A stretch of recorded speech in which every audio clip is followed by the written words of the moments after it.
Hello everyone and welcome to today's video, and today we're going to be talking about the Resident Evil 4 Remake Chainsaw Demo. What an awesome name for a demo, the Chainsaw Demo. I'm going to be going over the demo itself. I'm going to be talking about things I liked about it, things I didn't like so much about it.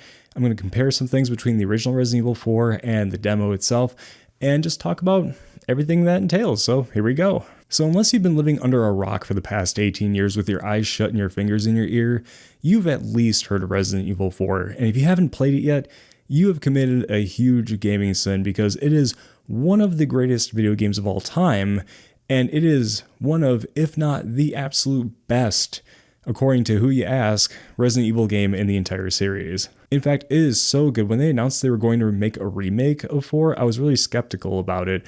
I didn't really feel like it needed a remake. Now, granted, some things about Resident Evil 4 are very dated, but it was done so well back in 2005, I didn't really think it needed a remake whatsoever.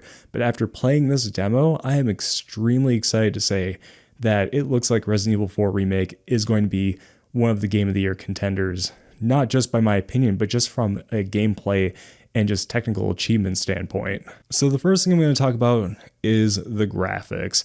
Yes, all hail mighty graphics. We can't have a good game unless it looks good, but you know what? Fortunately, this game looks phenomenal. This is another game that was made in the RE engine. That's right, the exact same engine that was used since Resident Evil 7, and it looks better than ever. All of these things, all the details in the environment, just everything you see looks phenomenal.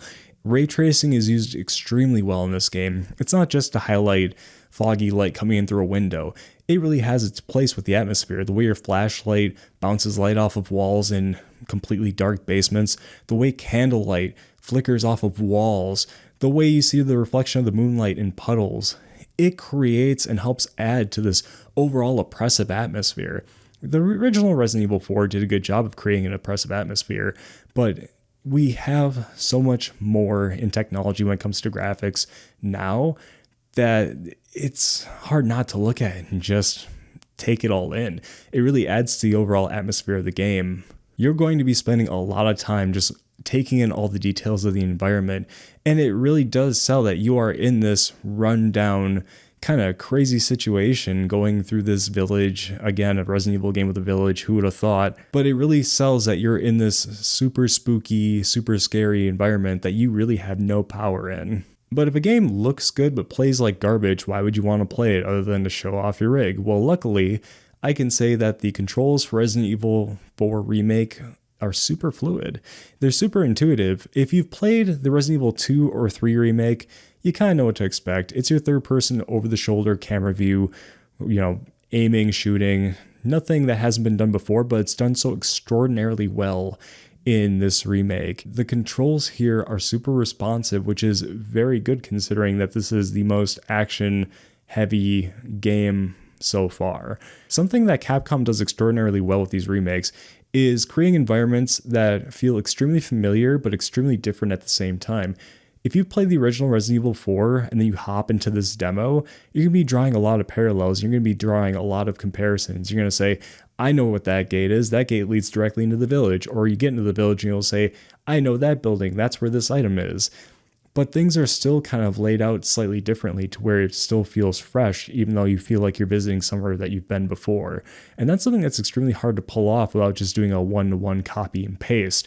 So that's something I think that they've absolutely nailed for this game. And speaking of familiar things, the inventory management system is here once again, but there are some quality of life tweaks that are in it now as well. You have your typical space management. You're going to have to move and rotate things across a grid in your attaché case.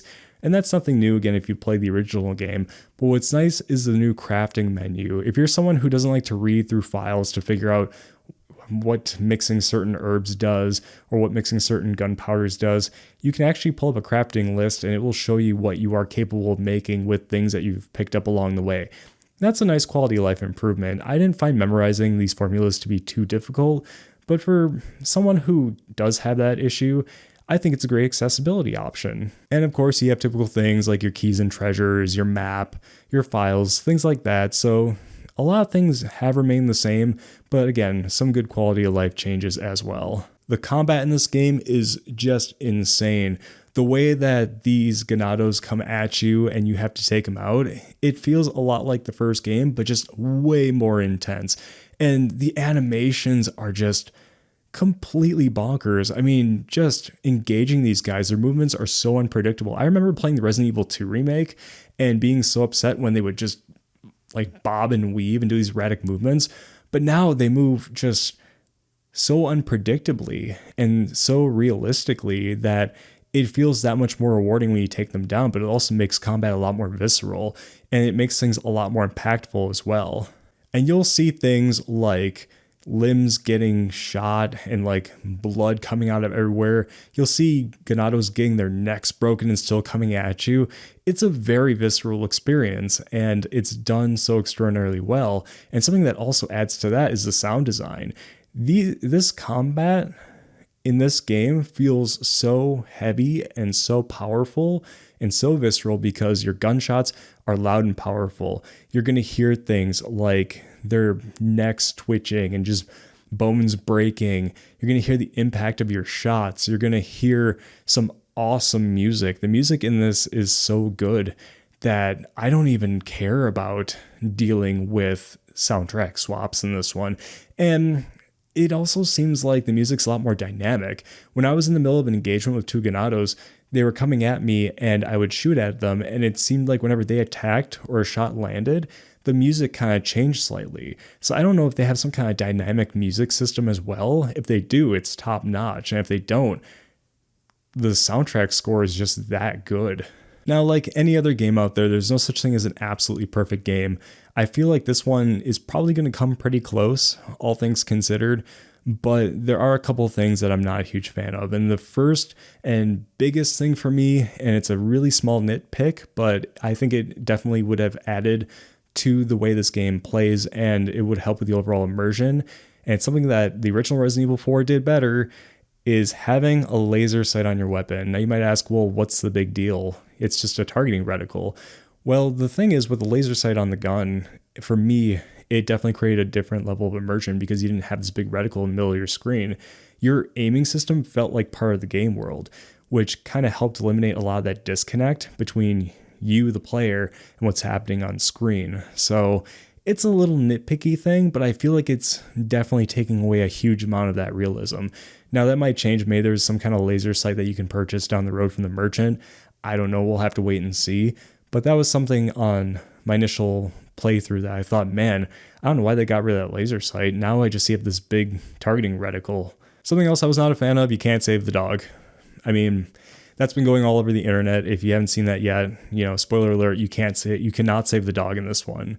And I think that's kind of a bummer, but I think that's also part of them trying to create a more oppressive, a more dark, a more curated experience for people. They don't want you to have as much freedom for certain things as far as choosing what happens goes, because they want to hone that horror experience. I don't think that's necessarily an excuse. I think that's just the direction they're going. I think part of what made Resident Evil 4, the original, so great was being able to find things like saving the dog and having him help you fight El Gigante down the road. That would have been cool to see. But again, I think they're looking for a more focused, a more a darker kind of approach this time around. So I think by showing the dog being dead right away, they're kind of showing you like you will not have as much control as you think. You won't have as much choice as you think. And the biggest thing that I don't like about this demo is that playing through it, I can already see kind of the ghosts of things to come. It is another Resident Evil game in the RE engine, which doesn't mean a lot on the surface other than it's going to play great, it's going to look great, it's going to be fun. But there's a big reason why I don't really play the Resident Evil 2 remake anymore. There's a big reason why I don't play the Resident Evil 3 remake anymore, or Resident Evil 7. It's going to be a very linear, very scripted experience. But I think the biggest difference between the 4 remake and the others that have come before it is the gameplay. The gameplay is super solid. The gameplay is super fun. And I cannot wait to get more of it. Whereas if you're playing the Resident Evil 2 remake or the 3 remake, engaging zombies just kind of became a routine thing. And you can still fall into the routine of, headshotting a zombie and running up and hitting melee and giving him a roundhouse kick or throwing him into a suplex or whatever. And that's still fun. but it's not as predictable as it was. So it does add a different element to it. So you won't be able to fall into like the routine of like if you're playing Resident Evil 4, the original. So there are some things that are shaken up. There are some things that are still kind of the same, but overall, I think they did a phenomenal job. I cannot wait for this game to come out. If you're someone who's on the fence about this game being remade, or if you're someone who's on the fence about it at all, the demo's out, the demo's free. I mean, for the most part, I'm probably preaching to the choir here of people who've already played it. But if you haven't, if you've not played a Resident Evil game at all, the nice thing too about the original Resident Evil 4 and the nice thing about the Resident Evil 4 remake is it seems like it's very new person friendly. You know, you can just jump in. You don't have to have played any of the other ones. It will add a little bit to the gravitas of what's happened as far as Umbrella goes, as far as Leon's past. But even looking at the intro, it looks like they do a fine recap of what's happened up until now. And I think you'd be fine to just jump right in. I mean, this looks like a phenomenal game. I love the demo. I've already played through it multiple times. I started a new run through of Resident Evil 4 from 2005 on my Switch. So honestly, you don't have a lot to lose. I mean, definitely try the demo, but I'm super hyped for this game. I cannot wait for it to come out. It looks great. It plays great. It sounds great. And I think it's going to be absolutely great. But anyway, that's all my thoughts on the Resident Evil 4 Remake Chainsaw demo. I hope you guys enjoyed it too. And as always, thank you guys so much for watching and have a good night. Oh man, I have not done that in a while. I need to start making more videos. Good God, it's been like way too long. Holy shit.